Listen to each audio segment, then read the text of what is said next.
Hello student, welcome to my YouTube channel brilliant competitive classes. आज हम पुनः लाभ, हानि और बट्टा की प्रश्नावली को हल करने वाले हैं। यदि आप प्रतियोगी परीक्षा की तैयारी करते हैं तो यह वीडियो तथा आने वाली सभी वीडियो आपके लिए बहुत उपयोगी होने वाली है। तो आज की वीडियो हम शुरू करते हैं। लागत कीमत का 72% माइनस लागत कीमत के 9% का 8% किसी वस्तु की लागत कीमत के कितने परसेंट के बराबर है। तो यहाँ पर हम लागत कीमत 100 रुपये ले लेते हैं, और क्योंकि इसका 72% और माइनस 9% का 8%, 9% का 8% का अंतर जो है लागत कीमत की कितने परसेंट के बराबर है। तो इसका जो है 72% 72 रुपये हो जाएगा। और देखिए 9% का 8% हम यहाँ पर निकाल देते हैं। 9% का 8% अगर निकालना है तो 9 का 8% हम निकालेंगे, याद रखें। तो 9 का 8% निकालेंगे तो ये परसेंट हटाएंगे, 100 से भाग होगा तो यहाँ पे 0.09 हो जाएगा, और ये 8 9 72 और 2 अंक पे पॉइंट। तो अगर 9% का 8% देखा जाए 0.72% होगा, तो माइनस 0.72% होगा। तो 100 रुपये का 0.72% जो होगा वह 0.72 ही आएगा, याद रखें। क्योंकि 100 रुपये का 0.72% निकालना है तो 0.72 आएगा। अब जो है अगर हम इसे घटाते हैं तो 71.28 आएगा रुपया। अब यह लागत कीमत की कितने परसेंट के बराबर है। तो लागत कीमत की कितने परसेंट के बराबर है। तो लागत कीमत 100 रुपये है और यह जो है 71.28 है, तो इतना परसेंट के बराबर ही होगा। तो हम कह सकते हैं कि 71.28% के बराबर होगा। लागत कीमत के 71.28% के बराबर होगा। तो ऑप्शन जो है इसका बी सही है। आप देख रहे हैं 71.28। तो अब आते हैं अगले प्रश्न पे। यदि 150 रुपये से 300 तक की कीमत के बीच खरीदी गई पुस्तकें 250 से 350 रुपये के बीच की कीमत पर बेची जाएं, तो अधिकतम संभावित लाभ क्या है जो 15 पुस्तक पर मिलेगा। तो यहाँ पर लाभ की बात की जा रही है, अधिकतम संभावित लाभ की। तो याद रखें इतने से इतने रुपए के बीच यदि खरीदी जा रही हैं, तो यदि किसी दुकानदार को लाभ लेना है तो वह कम से कम में खरीदेगा। अर्थात यहाँ पर क्रय मूल्य जो होगा वह 150 रुपये होगा। एक किताब का क्रय मूल्य 150 रुपये होगा, और बेचा जा रहा है क्योंकि अधिकतम लाभ लेना है तो वह 250 और 350 के बीच बेची जा रही है। क्योंकि अधिकतम लाभ की बात है तो वह 350 रुपये में बेचेगा। एक किताब 350 संभावित लाभ जब कम से कम क्रय मूल्य और अधिक से अधिक विक्रय मूल्य होगा तभी जो है संभावित लाभ अधिकतम होगा। तो यहाँ पर एसपी जो है 350 रुपये हो जाएगा, याद रखें। अब ऐसे कंडीशन में हम लाभ देखेंगे तो एसपी में से सीपी घटा दें तो 200 रुपये लाभ हो जाएगा, या गेन कह लें। अब जो है 200 रुपये लाभ है तो हमें लाभ परसेंट निकालना है। तो लाभ परसेंट आप जानते हैं, लाभ गुणे 100 बटे क्रय मूल्य या सीपी। तो यहाँ पर सीपी 150 रुपये लिख देते हैं। 0 से 0 यहाँ पर लाभ परसेंट नहीं पूछा गया है, यहाँ पर पूछा गया है कि 15 पुस्तक पर कितना रुपए लाभ मिलेगा। तो हम 15 पुस्तक पे, एक पुस्तक पे जो है 200 रुपये का लाभ हो रहा है, तो 15 पुस्तक पे 200 से हम मल्टीप्लाई कर देंगे तो 15 दूनी 30 और ये 3000 रुपये होगा। तो ऑप्शन जो है इसका ए सही होगा। यदि लाभ परसेंट पूछता तो हम इसको सॉल्व कर ले रहे हैं, लाभ परसेंट भी यहाँ पर निकाल दे रहे हैं। यदि गेन परसेंट पूछा जाता तो कितना होता, तो 0 से 0 काट दें, और यहाँ पे 5 दूनी 10, 5 3 15 और 2 दूनी 4 और ये 3, 3 एकम 3, 3 त्रिक 9 और 3 त्रिक 9, यहाँ पर जो है 1/3% इतना परसेंट जो है लाभ होता। तो एक पर यदि लाभ इतना है तो 15 पुस्तक पे भी इतना लाभ होता। हालांकि यह प्रश्न पूछा नहीं गया है, तो ऑप्शन जो है 3000 सही होगा। अब आते हैं अगले प्रश्न पे। 200 रुपये की लागत की वस्तु 10% हानि पर बेची जाती है। यदि कीमत 5% और कम कर दी जाती तो बिक्री मूल्य क्या होगा। यहाँ पर देखिए 200 की कोई वस्तु है और इसको जो है 10% हानि पर बेचा जा रहा है। यदि जो है यह 200 रुपये की अगर 10% हानि होगी तो यह समझिए कि अपने आप में 100% है। 10% हानि होगी तो इसका 90% मूल्य बचेगा। तो इसका विक्रय मूल्य जो हो जाएगा 10% हानि के केस में, तो यहाँ पर निकाल लेते हैं। परसेंट हटाएंगे तो 2 जीरो कैंसिल हो जाएगा। 9 दूनी 18, 180 रुपये होगा। तो 180 रुपये विक्रय मूल्य होगा पहले केस में जब 10% हानि पर बेचा जा रहा है। लेकिन फिर 5% और कम कर दिया जा रहा है। तो इसका मूल्य 5% यदि और कम किया जाएगा तो 180 रुपये का 95% हम निकालेंगे तो परसेंट हटाएंगे और यहाँ पर जो है 100 से मल्टीप्लाई होगा तो यहाँ पर डेसिमल यहाँ पे लग जाएगा। 18 पच्चे 90, 18 नवा 162 और 9 162 और 9 171 और 1 जीरो क्योंकि यहाँ पर और था। अब यहाँ पर हम 2 अंक पॉइंट लगाएंगे तो 171 रुपये जो होगा फाइनल एसपी होगा। जब जो वह 5% और कम कर दे रहा है दाम, तो बिक्री मूल्य जो है 171 रुपये होगा। तो ऑप्शन जो है बी सही होगा। यहाँ पर हम बी लिख लेते हैं, बी जो है ऑप्शन सही होगा। अब आते हैं अगले प्रश्न पे। एक व्यक्ति वस्तु को 120 रुपये में खरीदता है और उसे 150 रुपये में बेचता है, तो लाभ प्रतिशत बताएं। तो अगर कोई भी वस्तु 120 रुपये में खरीदी जाएगी और 150 रुपये में बेची जाएगी तो लाभ होगा। विक्रय मूल्य में से क्रय मूल्य हम घटा देंगे तो लाभ जो है 30 रुपये आएगा। और लाभ परसेंट क्योंकि पूछा गया है, लाभ परसेंट पूछा गया है, तो लाभ गुणे 100 और बटे क्रय मूल्य सीपी जो है 120 है, तो यहाँ पर हम 120 लिख देंगे और इसे हम सॉल्व करेंगे। और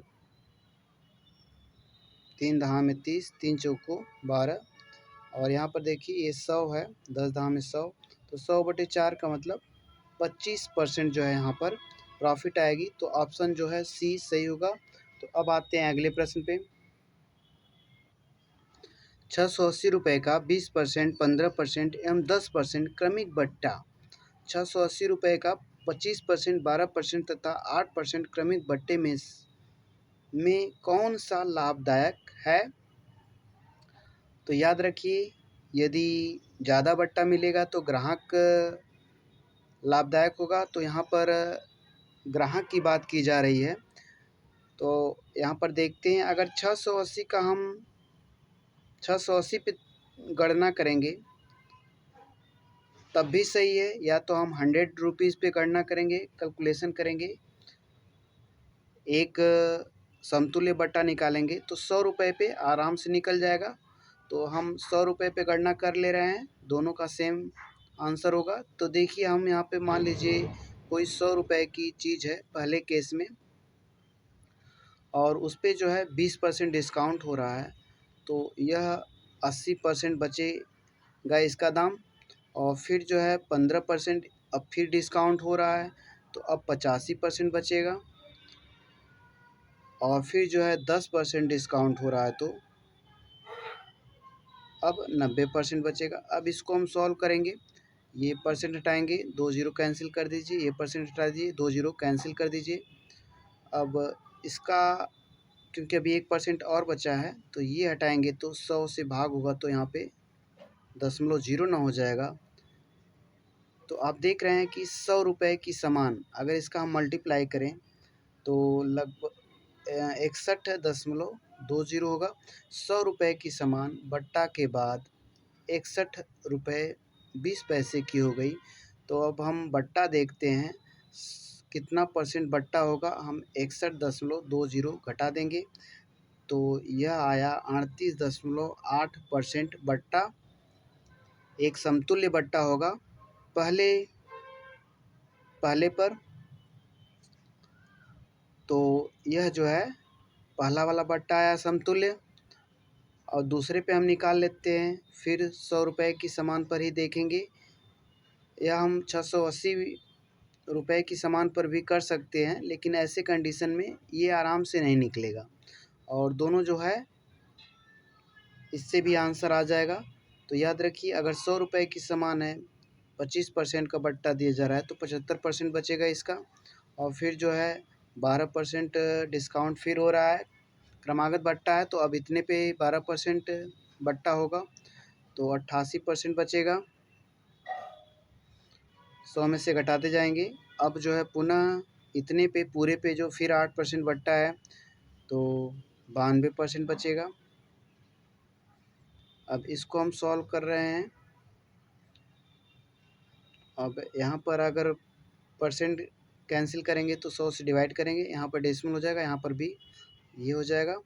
अब हम इसे मल्टीप्लाई कर देते हैं तो आएगा 60.72। आप मल्टीप्लाई कर लीजिएगा। अब देखिए 100 रुपये की कोई सामान 60.72 में मिलती है, तो बट्टा कितने का हुआ? तो 100 में से आप माइनस कर दीजिए। 100 पे आराम से हम लगा सकते हैं, इसलिए हमने ये वैल्यू ली है। तो बट्टा जो हो जाएगा 39.28 का होगा। अब देखिए, अगर बट्टा किसी ग्राहक को 38.8% मिल रहा है और वहीं जो है उसी दाम पर 39.28 मिल रहा है, तो उसके लिए ये वाला बट्टा अधिक लाभदायक होगा। और यह भी पूछा गया है, अर्थात जो है यह दूसरा वाला और यह पहला है, तो दूसरा वाला बट्टा अधिक लाभदायक होगा। और वही पूछा गया कि इन बट्टों का अंतर कितना होगा, तो इसका अंतर भी हम निकाल सकते हैं। तो इसका जो अंतर आएगा, इसमें से यदि आप दूसरे में से पहले वाले बट्टे को घटाएंगे तो 0.48% आएगा। तो पहला वाला दूसरा वाला बट्टा दूसरा और 0.48 यह उत्तर होगा। दूसरा वाला बट्टा अधिक लाभदायक होगा और इन बट्टों का अंतर 0.48 होगा। तो यहाँ पर देखिए दूसरा और अंतर जो है 0.48% हो रहा है, तो यहाँ पर ऑप्शन जो है सी सही होगा। अब आते हैं अगले प्रश्न पे। 50 रुपये में 14 संतरे की दर से बेचने पर मुझे 12% की हानि होती है, और 12% लाभ प्राप्त करने के लिए 50 रुपये में कितने संतरे की दर से मुझे बेचना चाहिए? तो देखिए, इसका एक आसान सी ट्रिक हम बता दे रहे हैं। 100 प्लस ए, और यहाँ पे माइनस भी कर सकते हैं, और 100 प्लस बी, और यहाँ पे माइनस, यहाँ पे क्वांटिटी मात्रा। इस ट्रिक से आप लगाएंगे तो ऐसे सभी प्रश्न हल हो जाएंगे। हालांकि जो हम पिछली वीडियो में बताए थे उसमें क्योंकि 2% नहीं दिया गया था, तो वहाँ पर यह ट्रिक काम नहीं करेगी। तो यहाँ पर देखिए, पहला परसेंट 12 है और दूसरा परसेंट, और जो कि हानि है 12% हानि, तो माइनस होगा, और यहाँ पर लाभ है तो प्लस होगा। तो यहाँ पर हम इस पे रखते हैं 100 प्लस हानि हो रहा है तो 12% माइनस करेंगे, और दूसरे परसेंट में लाभ हो रहा है तो प्लस करेंगे, 100 प्लस 12 हो जाएगा। और क्वांटिटी कितना है? यह होगा 14 संतरा होगा। 50 रुपये नहीं लेंगे, जो एक बार लिखा गया है यहाँ पर देखिए 50 रुपये लिखा गया, 50 रुपये, तो यहाँ पर जो क्वांटिटी होगी 14 संतरे होगी। तो आप 14 से मल्टीप्लाई कर देंगे, 100 में से 12 घटाएंगे 88, और यह 112 हो जाएगा। 112 और इंटू 14, तो यहाँ से डिवाइड कर देते हैं। तो यहाँ पर देख लें 14 से कट जाएगा, 14/112, 8 से काट देते हैं 11 आ जाएगा। तो इसका आंसर जो होगा 11 होगा, अर्थात जो है 50 रुपये में वह 11 संतरे बेचेगा। तो 12% का लाभ होगा। तो अब आते हैं अगले प्रश्न पे। टाफियाँ 1 रुपये में 20 के भाव से बेचने पर एक व्यक्ति 4% की हानि होती है और 20% लाभ पाने के लिए वह 1 रुपये में कितनी टॉफ़ी बेचेगा। तो सेम मैटर है और फिर इसी पे रखेंगे। पहले हम 4% हानि होती है तो 100 माइनस 4 करें, हानि के केस में माइनस करेंगे, और 20% लाभ हो रहा है तो 100 प्लस 20 करेंगे और इनटू क्वांटिटी यहाँ पर देख लें।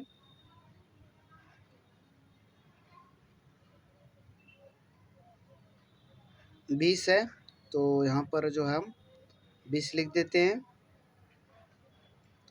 अब इसे हम सॉल्व करेंगे तो 96 हो गया और बाई 120 और इंटू 20, 0 0 काट दीजिए, 2 छक्के 12, 6 एकम 6 और 6 चौक 36, तो 16 आ जाएगा। तो ऑप्शन जो है सी सही होगा। अब आते हैं अगले प्रश्न पे। 1 रुपये में 17 नींबू बेचने से एक फल विक्रेता को 20% लाभ होता है। यदि उसे 15% की हानि हुई तो वह नींबू किस दर से बेचा होगा। तो यहाँ पर देखें 20% लाभ है तो 100 प्लस 20 और यहाँ पे 100 माइनस 15 कर देंगे और क्वांटिटी यहाँ पर देख रहे हैं 17 होगा। तो इस प्रकार जो ये निकल रहा है वो सब विक्रय मूल्य निकल रहा है। तो विक्रय मूल्य मतलब किस दर से बेचना चाहिए, तो विक्रय मूल्य निकल रहा है। तो यहाँ पे हम सॉल्व करेंगे तो 120 हो जाएगा और यहाँ पर 85 और इंटू 17, 17 पचे 85 और 5 दूनी 10, 5 चौको 20, तो 24 जो है नींबू बेचना चाहिए उसे। अब आते हैं अगले प्रश्न पे। यहाँ पर पूछा गया वह किस दर से नींबू बेचा होगा। तो ये 24 1 रुपये में 24 नींबू बेचा होगा। तो अब आते हैं अगले प्रश्न पे।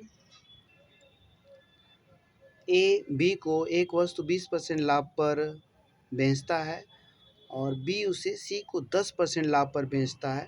तदनुसार सी को ए की तुलना में कितने प्रतिशत ज़्यादा भुगतान करना होगा। तो सी कितना ज़्यादा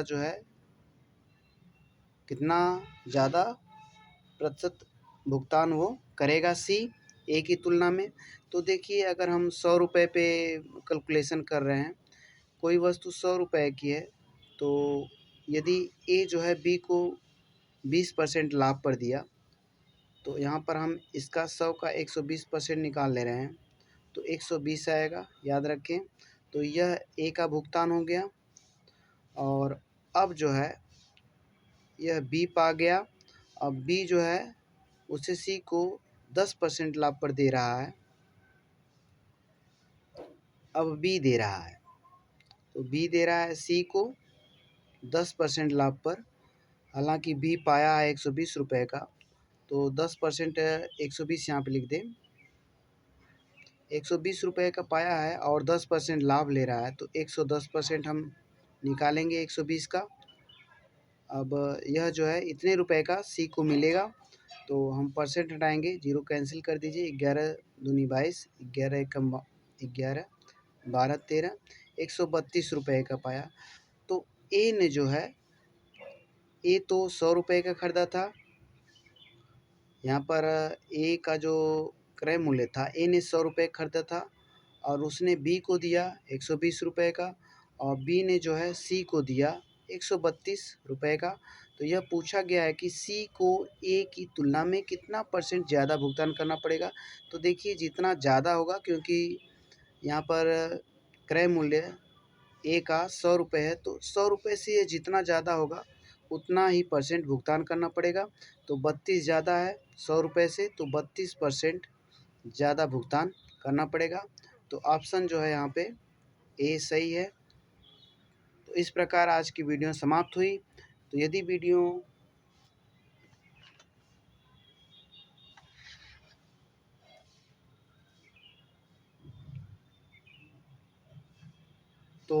यदि वीडियो पसंद आए तो लाइक शेयर और सब्सक्राइब करें। यदि वीडियो में कोई कमी है तो कमेंट बॉक्स में ज़रूर लिखें ताकि उसे सुधारा जाए